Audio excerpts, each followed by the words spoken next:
Before we get to this week's episode of Business Over a Brew, let me tell you about my friends at Roberts Motors. You know, one of our favorite episodes here on the show was when we had a chance to sit down with Sam and John Roberts. If you haven't had a chance to watch that episode, go back and take a look at it. It's great to see the interaction between not only two business partners, but of course father and son as well. They really epitomize what a local business is all about. Number one, doing business the right way, giving back to the community. If you have a chance, you may not buy a car from there, but at least give them the opportunity. Shop robertsmotors.com. You get more at Roberts Motors Ford. More selection, more value. Each vehicle they sell comes with the Roberts Rewards Value Package, which includes oil changes for 2 years, loaner cars, car washes, and much more. Get more at Roberts Motors Ford. Check them out at robertsmotors.com. Now enjoy this week's episode of Business Over a Brew. Welcome to Business Over a Brew, the show where we talk business with some of the Riverbend's most interesting and influential business people, all while enjoying a nice brew at the Great Rivers Tap and Grill inside the Best Western Premier Hotel in Alton. Today we'll visit with Pat King with Miller King LLC. He'll tell us why after graduating law school in Michigan, he decided to come back and practice law right here in his hometown in the Riverbend community. It's the Business Over a Brew podcast from the Great Rivers Tap and Grill in Alton. Brought to you by Roberts Motors, the value store since 1949. Welcome to Business Over a Brew. Pleased to be joined in this episode by Pat King from Miller King LLC. Pat, thanks for coming on the show. Appreciate it. Nick, thank you. What a joy to be here. Thanks. Thanks. Well, let's start with just tell us a little bit about yourself. Where'd you grow up? Absolutely. So I'm from the Riverbend area. Was born in Alton. Went to St. Ambrose Grade School.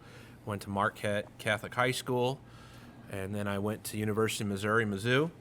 And then I graduated from Thomas Cooley Law School. So most of my years have been here in the Riverbend area. Such an Alton existence, St. Ambrose and Marquette. Absolutely. Then, of course, you go to law school, you meet all kinds of people from all over the country. From where I went was Thomas Cooley in Lansing, Michigan, and there's people from all over the country, California, New York, the southern states, Midwest. And my wife, Stephanie, who's also a practicing attorney with Miller King, she lived in several states, one of which was California, and she had a job offer. And at the time, we were engaged. We had to make this decision. Do we come back to little old Alton, Illinois, or do we relocate to California? And we made a good decision. We came back to Alton. Obviously, we have our practice here.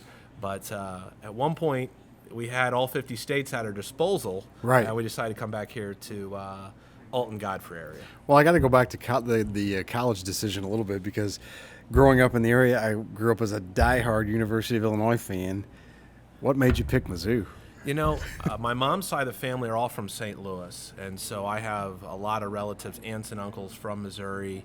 And when it came time for college, I went and visited Mizzou. A lot of Marquette kids went there, and the campus was just extremely attractive.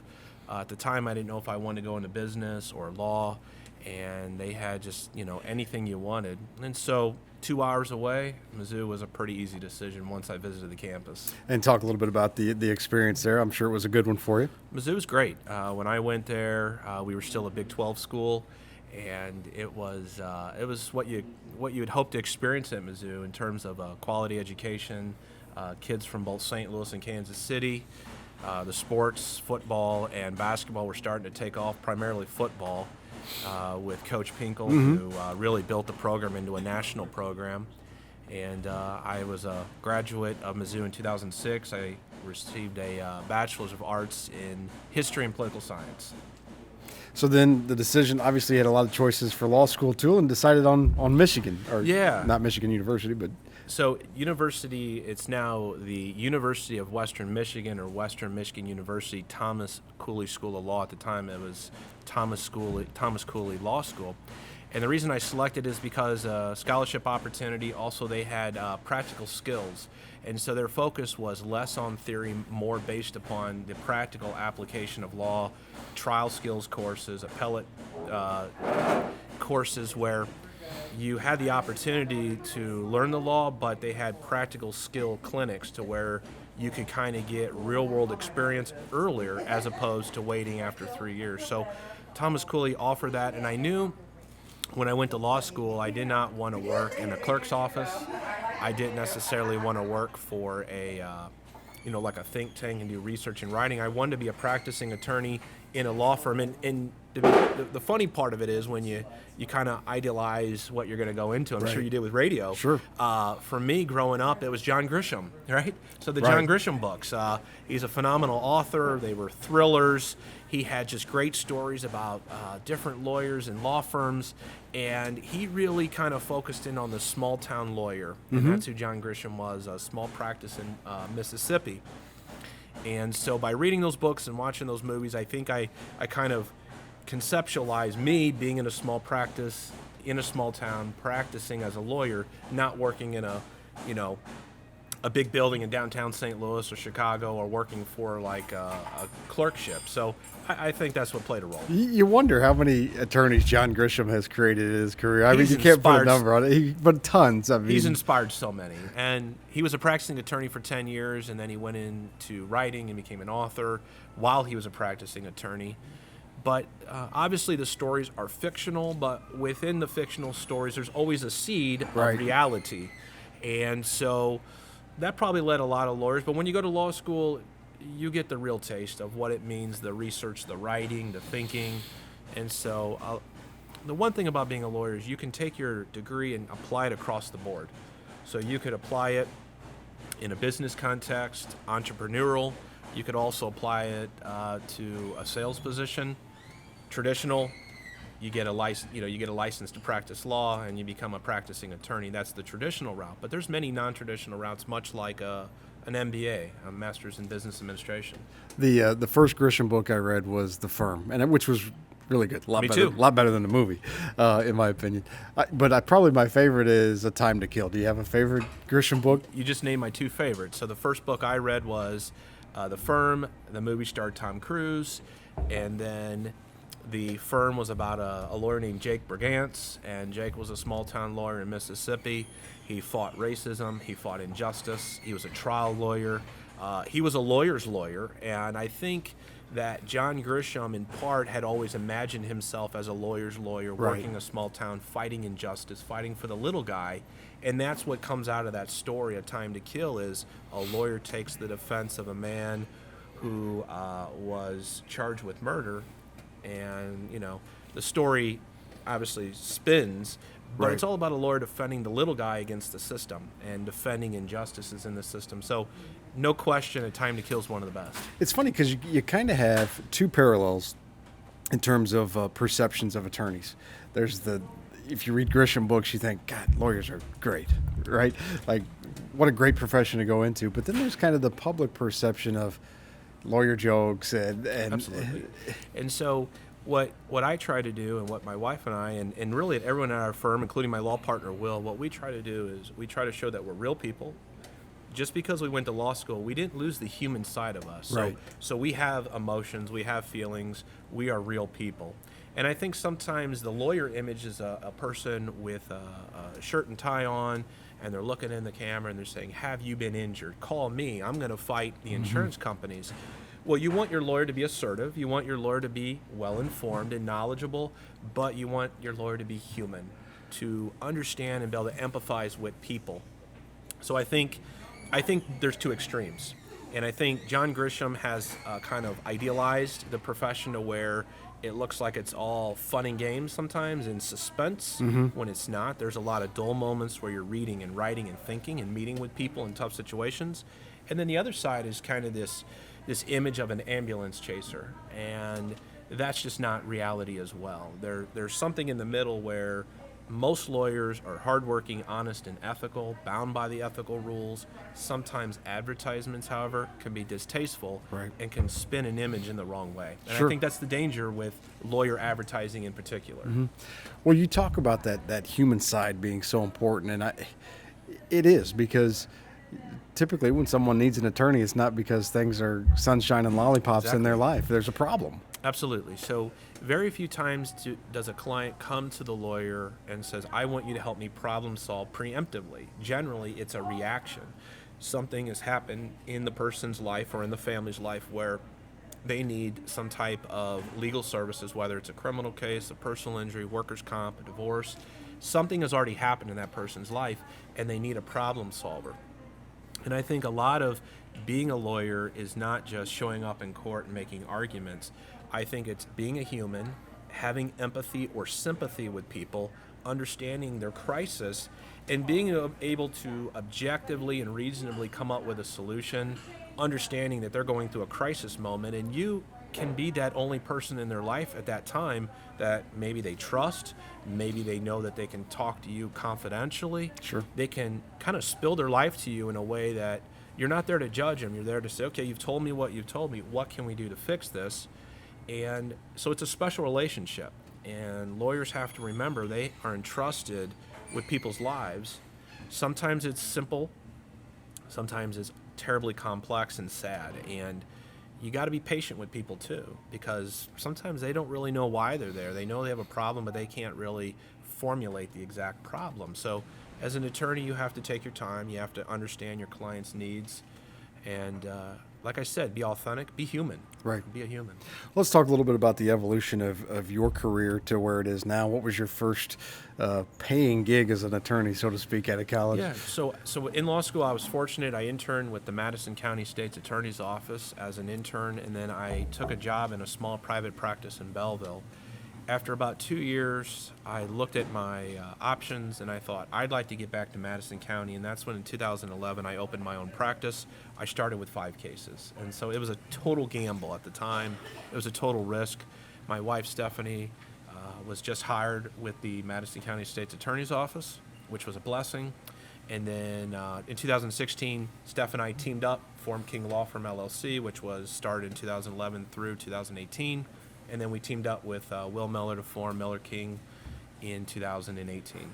It's funny. I think the other misconception about the profession is that everybody thinks, oh, attorneys make tons of money. They're all rich. You know, lawyers are rich guys and Right. gals, and what they maybe don't see is just the blood, sweat, and tears that goes into that. You're a business owner. I mean, Absolutely. We're a small business owner here in Alton. Our office is here in Alton in our new building. And you're correct. A legal career is much like any other profession that you start on the bottom. Very few people start at the top. Right. So if you start at the bottom, and you create your own law firm or you create your own practice, it takes years of time, effort, sacrifice, also blessings, working with good people, building networks and community. So really, and it's somewhat 24/7 too. So people approach you all the time, and there's always a time and place to have a legal discussion. Sometimes it's, hey, I understand you're going through this. Why don't you call me tomorrow when you're in the Schnucks parking lot? You know, so it's a time and place.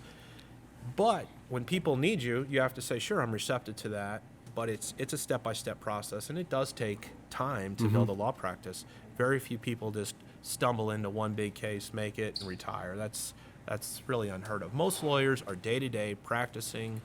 I don't want to say grinding it, but some days it's probably grinding it, you know, to the courthouse, to the office. Sure. Get there early, stay late, answer emails. It's much like you know, and what you do in your business. It's a constant effort to stay up with the trends, to stay up with the developments in the industry, and also what's the market and how's that changing. right. You mentioned, you know, you really had your choice of, you could have gone to any 50 states to start a practice. Why here in the Riverbend? Well, family, friends, sense of community.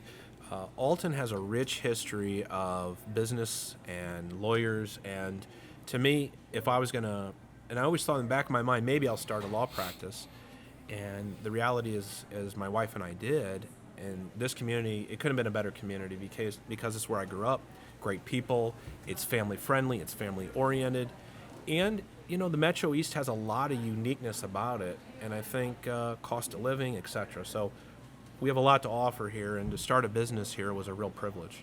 Well, I think we both share that love of this community, and along those lines, we're really pleased to partner with you on our new promotion, the Hometown Hero Award, where basically the idea behind it is there are so many people that you and I both know in our community that are doing such great work, and they don't do it for the accolades, but we think they deserve a little bit of recognition. So talk about a little bit about that partnership and why you decided to partner with us on that. Absolutely. Well, thank you to Nick and the Big Z for your partnership. Without you guys, it would not have happened. My law partner, Will, and I decided, you know what more can we do in the community now that we've moved into our new building and we've renovated it, and really it's an important part of North Alton. So that bank building there was built in 1972, 1973, and it's somewhat of a pillar of the North Alton community, and people have just complimented, wow, this is a great building, and it's just been really good. And so we said, well, how do we get further involved in the community? And then when you and I had a great conversation, we formulated this idea together, Nick. Really, we did. It wasn't just us. It was really a large part to you and the Big Z. How can we work together and formulate this Hometown Hero program where we can find people in the community, ranging from doctors and nurses and teachers and pastors, priests, to firefighters, police officers, EMT, to a civic leader, people who volunteer. How can we recognize their efforts in our community? Because we both believe Alton's being revitalized at this very moment. Who can we recognize, give a little award to, and just kind of build the morale? I think right now more than ever in our country and in our time, we need to recognize the positive. And this is one way to do it through business coalition. Sure. So a quick plug for that. If you go to AltonDailyNews.com, you can nominate anybody that you think is worthy of being called a hometown hero. Might be a teacher, as Pat said, a coach, a pastor, police chief, whoever you know that's doing really great work in the community that deserves some recognition for that. Go nominate them. They'll have the opportunity to win a restaurant certificate if they're the monthly winner, and then we're going to have a nice get-together at the end of the year, give a big award out at your firm, and I think I'm excited for people just to see the inside of it, because as you mentioned, it's a really cool building. It really is, and I think the Hometown Hero program will take off. It's a new venture for us. We're only in month one of it, so as we kick off this campaign, I think it's going to get a lot of good momentum. Monthly awards, maybe a year-end type ceremony. We'll work that out, and I think it will be just a nice contribution, even in a small way. I mean, just a small way, a contribution back to those who are serving the community leaders of various kinds, and leadership sometimes just simply volunteering. Sure. Or a teacher who goes the extra mile, and we know how important that is in today's world. And there are so many folks in the Riverbend doing that right now. Absolutely. About out of time here. If there was one thing that you wanted to convey to the community about your firm and the work you do, what would it be? Yeah, thank you. We are a community comprehensive-based law firm, and what I mean by that is there's 6 lawyers. We're all one team, but we each have 1, 2, or 3 specialty areas. Or focuses or concentrations to where we narrowly focus in on a particular area, but we can work as a team. And the benefit to that is if a client has multiple legal issues, such as a traffic ticket, a divorce, and maybe work comp or personal injury, we can keep everything within our law firm and work together as one team. So instead of going to one law firm for one problem and another law firm or a lawyer for another problem, I think that's what's going to set us apart, that there's 6 of us. We're all focusing on 1 or 2, maybe 3 areas, working as a team, and we really have a client focus and a community focus. And I think that's going to be really important for years to come. Hopefully, we're around for a long time. I think you will be, and that really is something unique to the area, the way you guys do it. It's a little bit different. We just found there's just an article that was posted maybe through the American Bar Association Journal or a publication about the decrease of small town lawyers and rural area lawyers, almost like they're disappearing. So although we're not in a rural area, we are in a smaller area. Sure. And we're hoping to stay and serve our local community as opposed to being in St. Louis or a larger area. Alton Godfrey's perfect. Now, we serve the southwest area, so we go to central and southern Illinois. We're licensed in Missouri, but our focus really is Alton Godfrey and the legal and community needs of Alton Godfrey. Well, Pat, we really appreciate the partnership on the Hometown Hero Award. I appreciate you coming on the show, and most of all, we're just really glad you chose the Riverbend as the place to practice instead of going out to California or wherever. Thank you so much. Thanks for being here. Thanks for coming on. Appreciate it. Cheers to you.